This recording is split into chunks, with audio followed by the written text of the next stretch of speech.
एक भक्त ने पूछा, बाबा मैं सब कुछ सही से करती हूं, रोज पूजा पाठ करती हूं, फिर भी घर में बरकत नहीं है, धन नहीं टिकता, सदस्य बीमार रहते हैं, तो आज इन्हीं सवाल का जवाब मिलेगा। घर के मंदिर में जलने वाले दीपक घंटी रोज धोने वालों गौर से सुन लो, वरना पूरा घर हो जाएगा बर्बाद। आप सभी का दिल से आत्मा की गहराइयों से स्वागत है। जीवन में चाहे कितनी भी मुश्किलें क्यों ना आए, एक चीज कभी मत भूलिए, पूजा मंदिर में रखी घंटी, देवी देवताओं की मूर्तियां और जलते दीपक के साथ कुछ गलतियां ऐसी होती हैं जो अगर हो गई तो किस्मत का पहिया उल्टा घूमने लगता है। ऐसा दुर्भाग्य आता है कि संभलना भी नामुमकिन हो जाता है। घर में बरकत रुक जाती है, खुशियां सूख जाती हैं और गरीबी ऐसे कदम जमा लेती है कि चाहकर भी हटती नहीं। हो सकता है आप भी अनजाने में वही गलतियां कर रहे हो, इसलिए पैसा पास टिकता नहीं, घर में अशांति रहती है और सफलता बस दूर से हाथ हिलाती है। हम बिना समझे जाने अनजाने कुछ ऐसा कर बैठते हैं जो हमारे भाग्य का दरवाजा बंद कर देता है, और जब सब हाथ से निकल जाता है तब हमारे पास रह जाता है सिर्फ पछतावा और ताने। लेकिन घबराइए मत, आज इस प्रवचन में हम आपको पूजा मंदिर से जुड़ी हुई रहस्यपूर्ण बातें बताएंगे, जिन्हें सुनकर आपका दिल खुद कहेगा, गुरु जी आपने तो मेरी सोई किस्मत जगा दी। तो इस प्रवचन को अंत तक देखना, क्योंकि ये सिर्फ जानकारी नहीं, ये आपकी जिंदगी बदलने की कुंजी है। बहुत से लोग पवित्र वस्तुओं को धर्म का प्रतीक मानकर मंदिर में रख लेते हैं, लेकिन वही सबसे बड़ी गलती कर बैठते हैं। आज हम आपको विस्तार से बताएंगे पूजा मंदिर में कौन सी चीजें रखना शुभ है और कौन सी अशुभ, दीपक कितने बजे जलाना चाहिए और जलाते समय कौन सा मंत्र बोलना चाहिए, घंटी कब बजानी है, सुबह या शाम, और कितनी बार, शंख कब और कैसे बजाना चाहिए, और बजाते समय किस मंत्र का जाप करना चाहिए, दीपक रोज धोना चाहिए या नहीं, मंदिर में कितनी मूर्तियां रखनी चाहिए और क्यों। ये 7-8 बातें छोटी लग सकती हैं, लेकिन इनका असर आपकी किस्मत पर सीधा पड़ता है। इस तरह की जानकारी आपको कहीं और नहीं मिलेगी, चाहे आप लाखों करोड़ों खर्च कर दें। हम अपने मन से कोई कहानी नहीं गढ़ते, ये सब ज्ञान है। ज्योतिष शास्त्र, धर्मशास्त्र और ऋषि मुनियों की वाणी से लिया हुआ, जिसे हम आपके लिए आसान भाषा में लेकर आते हैं। और हाँ, एक भक्त ने हमसे पूछा था, गुरुजी मैं रोज पूजा करता हूं लेकिन फल क्यों नहीं मिलता, उल्टा नुकसान ही हो जाता है। इस प्रवचन में मैं आपको इस रहस्य का भी जवाब दूंगा। पूजा हमारे जीवन का अभिन्न हिस्सा है। हर कोई किसी न किसी देवी देवता की आराधना करता है। कोई मां दुर्गा के चरणों में शीश झुकाता है, तो कोई भगवान विष्णु के नाम का स्मरण करता है, और हाँ, उनकी पूजा का फल भी मिलता है। लेकिन क्या आप जानते हैं, छोटी छोटी अनजानी गलतियां ही उस फल को रोक देती हैं। ये गलतियां इतनी मामूली लगती है कि हम इन्हें नजरअंदाज कर देते हैं, लेकिन शास्त्रों में साफ लिखा है, पूजा में पूर्ण फल पाना है तो इन बातों का ध्यान रखना जरूरी है। आज हम बात करेंगे घर के मंदिर में दीपक और घंटी के सही उपयोग के बारे में।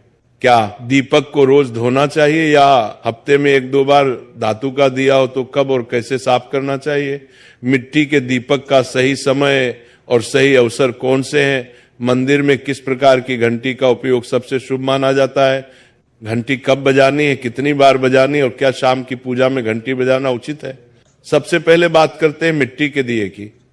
ये साधारण सा दिखने वाला दिया वास्तव में शुद्धता और पवित्रता का प्रतीक है।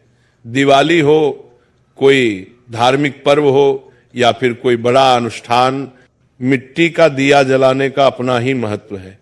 घर के मंदिर में या दरवाजे के पास जब इसे जलाया जाता है तो ऐसा लगता है मानो लक्ष्मी माता खुद आपके आंगन में प्रवेश कर रही हो।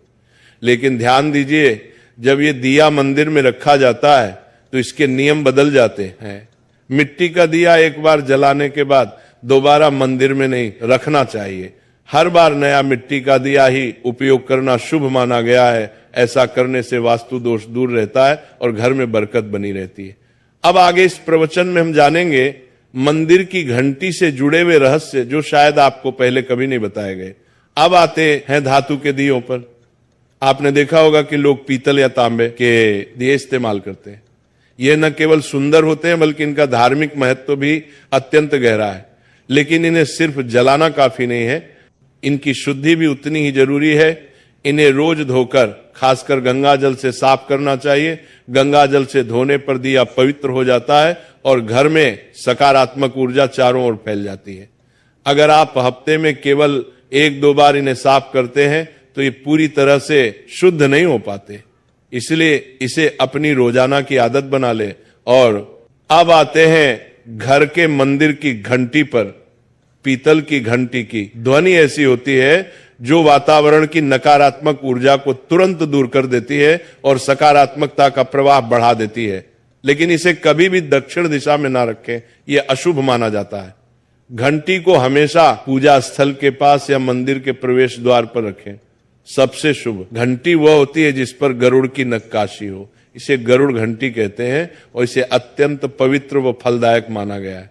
अब सवाल आता है घंटी कितनी बार बजानी चाहिए।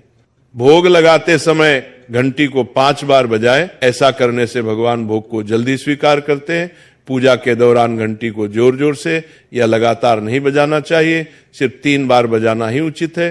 घंटी को हमेशा दाहिने हाथ से बजाएं और इसका मुख पूजा स्थल की ओर होना चाहिए। याद रखिए, घंटी को सुबह की पूजा में ही बजाना शुभ माना गया है। शाम की पूजा में घंटी बजाने से बचना चाहिए क्योंकि शास्त्रों में इसे उचित नहीं माना गया है। इन नियमों का पालन करने से आपका पूजा पाठ कई गुना अधिक फलदायक और प्रभावी हो जाएगा। यह बातें छोटी लग सकती हैं, लेकिन इनका असर आपकी किस्मत पर गहरा पड़ता है। एक और बहुत ही महत्वपूर्ण बात जो अक्सर लोग नजरअंदाज कर देते हैं, जब भी आप किसी मंदिर जाएं, खासकर घर के बाहर वाले मंदिर में, तो मंदिर में प्रवेश करते समय ही घंटी बजे, मंदिर से बाहर निकलते समय घंटी बजाने की कोई आवश्यकता नहीं होती। जब आप घंटी बजाते हैं तो ये सिर्फ आवाज नहीं होती, ये भगवान को दिया गया संकेत होता है, प्रभु मैं आपके द्वार पर आ चुका हूं, आपकी शरण में हूं। एक बार घंटी बजाने का मतलब है कि आपने भगवान के दरबार में प्रवेश कर लिया है और पूजा आरंभ कर रहे हैं। 2 बार घंटी बजाने का अर्थ है कि आप अपनी प्रार्थना, अपने मन की बात सीधे भगवान के समक्ष रख रहे हैं। अब हम आपको कुछ ऐसी बातें बताने जा रहे हैं जिन्हें शायद आपको कोई ना बताए, इसलिए इन बातों को ध्यान से सुनिए क्योंकि ये आपके पूजा पाठ को और भी अधिक फलदायी बना सकती है। अब आइए जानते हैं पूजा मंदिर के कुछ आवश्यक नियम। पूजा करते समय आपका मुख हमेशा पूर्व दिशा की ओर होना चाहिए। यह दिशा सबसे शुभ मानी जाती है क्योंकि यहां से सूरज की पहली किरण आती है जो सकारात्मक ऊर्जा से भरी होती है। पश्चिम की ओर मुख करके भी पूजा की जा सकती है, लेकिन पूर्व दिशा का लाभ कई गुना अधिक है। घर की सीढ़ियों के पास पूजा घर बनाना अशुभ माना गया है क्योंकि वहां नकारात्मक ऊर्जा का प्रवाह अधिक होता है। भगवान का आसन हमेशा आपके आसन से ऊंचा होना चाहिए, कम से कम 10 इंच ऊंचा। भगवान की प्रतिमा को सीधे जमीन पर रखना अशुभ माना जाता है। ऊंचा आसन पूजा स्थल में सकारात्मकता और ऊर्जावान माहौल बनाए रखता है। पूजा करते समय हमेशा चटाई या आसन पर बैठे। ये न केवल आरामदायक है बल्कि ध्यान और श्रद्धा को भी स्थिर रखता है। ध्यान दें कि आपका आसन भगवान के आसन से ऊंचा ना हो, इससे भगवान के प्रति आदर और विनम्रता बनी रहती है। अगली बात बेहद जरूरी है, पूजा घर में कभी भी सड़े, बासी या मुरझाए हुए फूल न रखें। मुरझाए फूल पूजा में अशुभ माने जाते हैं क्योंकि वे नकारात्मक ऊर्जा को बढ़ाते हैं। हमेशा ताजे, सुगंधित और खिले हुए फूल ही भगवान को अर्पित करें। जब फूल मुरझा जाएं या काले पड़ जाएं तो उन्हें सम्मान पूर्वक मिट्टी में दबा दें। इससे नकारात्मक ऊर्जा दूर होती है और आपके घर में पवित्रता बनी रहती है। एक और महत्वपूर्ण नियम, जिस कमरे में आप सोते हैं उसमें घर का मंदिर नहीं बनाना चाहिए। यदि परिस्थिति के कारण आपको अपने सोने के कमरे में ही मंदिर रखना पड़े तो रात को मंदिर को ढक दें या उस पर पर्दा डाल दें। इससे रात के समय मंदिर से निकलने वाली ऊर्जा आपके विश्राम को प्रभावित नहीं करेगी। ऐसा करने से घर में शांति और आपकी पूजा में एकाग्रता बनी रहती है।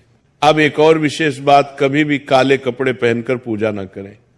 सनातन परंपरा में माना जाता है कि काले वस्त्र मन में भारीपन और नकारात्मक भाव लाते हैं जो पूजा की ऊर्जा को कमजोर कर देते हैं। हमेशा शुभ और हल्के रंग के वस्त्र पहने ताकि मन में शांति, पवित्रता और सकारात्मकता बनी रहे। चलिए अब जानते हैं घर के पूजा मंदिर में किन चीजों को नहीं रखना चाहिए। किसी भी देवी देवता की एक ही तस्वीर या मूर्ति रखें। एक से अधिक तस्वीरें ऊर्जा का संतुलन बिगाड़ सकती हैं और पूजा का प्रभाव कम कर सकती हैं।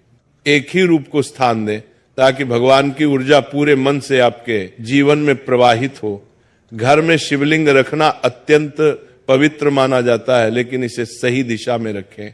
हमेशा उत्तर या पूर्व दिशा में रखें और स्वच्छ स्थान पर ही स्थापना करें।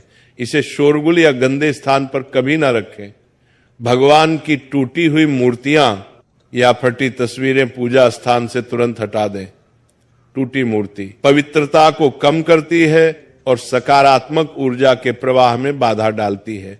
इसे शास्त्र सम्मत तरीके से त्याग दें। शंख भगवान की कृपा का प्रतीक है। गोमती चक्र से घर में समृद्धि आती है और जल से वातावरण शुद्ध होता है। जल को रोज बदलें और इन पवित्र वस्तुओं को हमेशा साफ रखें। रोज पूजा स्थल की सफाई करें। गंदगी से नकारात्मक ऊर्जा आती है और ध्यान भंग होता है। स्थान को सुंदर, सुव्यवस्थित और सुगंधित रखें ताकि मन सहज रूप से भगवान में लग सके। अब आइए जानें कि हमारे घर के पूजा मंदिर से जुड़े कुछ ऐसे नियम जिन्हें मानना बेहद जरूरी है। सबसे पहले पूजा स्थान हमेशा घर के शांत और पवित्र कोने में होना चाहिए और अगर वह उत्तर पूर्व दिशा में हो तो सबसे उत्तम है। यह दिशा घर में सकारात्मक ऊर्जा का संचार करती है और आपकी पूजा को और प्रभावशाली बनाती है।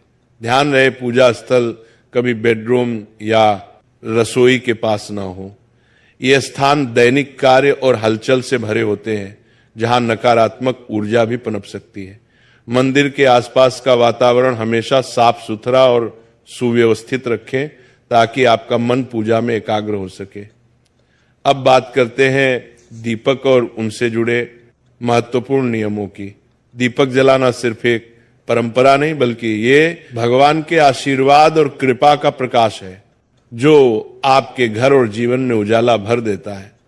दीपक को हमेशा भगवान की मूर्ति के सामने रखें ताकि उसकी रोशनी सीधे भगवान तक पहुंचे और आपके पूजा स्थल को पवित्रता से भर दे। याद रहे टूटा हुआ दीपक कभी न जलाएं और पूजा के समय एक साथ 2 दीपक खासकर तेल और घी के भी ना जलाएं क्योंकि दोनों की ऊर्जा अलग होती है और गलत तरीके से जलाने से पूजा की शक्ति कम हो सकती है। वास्तु के अनुसार घी का दीपक बाईं ओर और तेल का दीपक दाईं ओर रखना शुभ होता है, लेकिन ध्यान रहे दीपक कभी भी पश्चिम दिशा में ना रखें। दीपक के लिए उत्तर या पूर्व दिशा सबसे अच्छी मानी जाती है। साथ ही बत्ती का मुंह भी हमेशा इन दिशाओं की ओर होना चाहिए ताकि सकारात्मक ऊर्जा का प्रवाह और अधिक बढ़ सके। घी के दीपक में रुई की बत्ती और तेल के दीपक में लाल मौली की बत्ती का प्रयोग करें। रुई की बत्ती से प्रकाश स्थिर और शुद्ध होता है जबकि लाल मौली वाले बत्ती से वातावरण में शुभ ऊर्जा का संचार होता है। नवरात्रि या विशेष अवसरों पर मां दुर्गा और मां लक्ष्मी के सामने गोल बत्ती का दीपक ना जलाए क्योंकि इसे अशुभ माना जाता है। और एक नियम याद रखें, घी का दीपक जलाने के तुरंत बाद तेल का दीपक ना जलाएं। इनके बीच थोड़ा अंतर रखें ताकि वातावरण में संतुलन और पवित्रता बनी रहे। इन छोटे छोटे नियमों का पालन न सिर्फ आपके घर में शांति और समृद्धि बनाए रखेगा बल्कि आपकी पूजा को भी अधिक फलदायी बना देगा। अब 6वीं बात ध्यान से सुनिए। दीपक हमेशा उसी समय जलाना चाहिए जब भगवान जाग रहे हों। जैसे सुबह के शांत और पवित्र समय में जब पहली किरणें धरती को छूती हैं उस समय पूजा करते हुए दीपक जलाएं। फिर शाम को आरती के समय जब दिन की थकान ढल रही हो और वातावरण शांत हो रहा हो उस समय का दीपक वातावरण को और भी पवित्र कर देता है। ये दोनों समय सिर्फ पूजा के लिए ही नहीं बल्कि ध्यान और आत्मिक ऊर्जा को महसूस करने के लिए भी सर्वश्रेष्ठ होते हैं। इन पलों में दीपक जलाने से घर में सकारात्मक ऊर्जा का प्रवाह बढ़ता है और आपका मन भी निर्मल होता है। 7वीं बात, दीपक जलाना केवल धार्मिक नियम नहीं है, वास्तुशास्त्र और ज्योतिष शास्त्र में भी इसका गहरा महत्व बताया गया है। दीपक जलाने से न केवल घर में सकारात्मक ऊर्जा का संचार होता है बल्कि हमारे जीवन के 7 चक्रों को संतुलित करता है। यह नकारात्मकता को दूर करके वातावरण को शुद्ध करता है और आपके मन को शांति प्रदान करता है। दीपक की हल्की स्थिर लौ मानो भगवान का आशीर्वाद आपके जीवन को रोशन कर रही हो। इसीलिए जब भी आप दीपक जलाएं, ऊपर बताए गए सभी नियमों का पालन जरूर करें। यही नियम आपके जीवन में भगवान की कृपा को स्थायी बनाएंगे और घर में सकारात्मकता का प्रवाह निरंतर बनाए रखेंगे।